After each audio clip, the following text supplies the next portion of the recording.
हिरव्यागार वनराईने नटलेला, निळाशार सागराची किनारा लाभलेला आणि सह्याद्रीच्या कुशीत वसलेला आपला कोकण. या कोकणच्या मातीत संस्कृती आणि संस्कारांचे जसे घट्ट नाते आहे, तसेच नाते आहे इथल्या महिलांचे सार्वजनिक जीवनाशी. कोकणातील महिला म्हणजे केवळ घर सांभाळणारी शक्ती नव्हे, तर ती आहे समाज निर्मितीची एक खंबीर आधारस्तंभ. कोकणातील महिलांचा सहभाग केवळ उपस्थितीपुरता मर्यादित नसून तो असतो एका जबाबदारीचा आणि आनंदाचा सुरेख संगम. अहो, गणपतीचा सण असू दे, शिमगा, लगीन कार्य, वाडीची पूजा असू दे, नाहीतर वाडीत एखाद्याच्या घरी शुभ कार्य असू दे, प्रत्येक गोष्टीत त्यांचा सक्रिय सहभाग असतो. कोकणच्या कोणत्याही सार्वजनिक कार्यक्रमाची खरी रंगत वाढते ती तिथल्या स्वयंपाकघरातून येणाऱ्या मसाल्यांच्या सुवासामुळे. आणि या सुवासाच्या मागे असतात आपल्या कोकणच्या करारी आणि कष्टकरी महिला.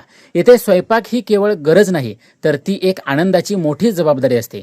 कार्यक्रमाची तारीख ठरली की पहाटेच्या कोवळ्या उन्हात विहिरीवरचा राबता सुरू होतो. डोक्यावर हंडा घेऊन पाणी आणणारी ही महिला केवळ विहिरीवरून पाणी आणत नसते, तर ती कार्यक्रमाच्या यशाची शिदोरी वाहून आणत असते.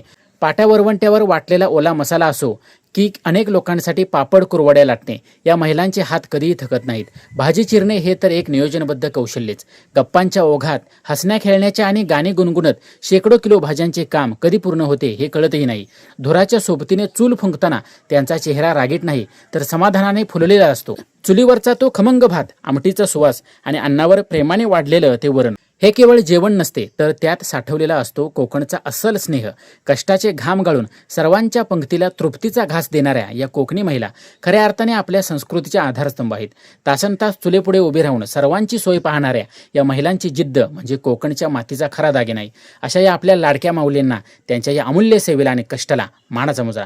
मित्रांनो, व्हिडिओ आवडला असेल तर लाईक कराच आणि फॉलो करायला विसरू नका.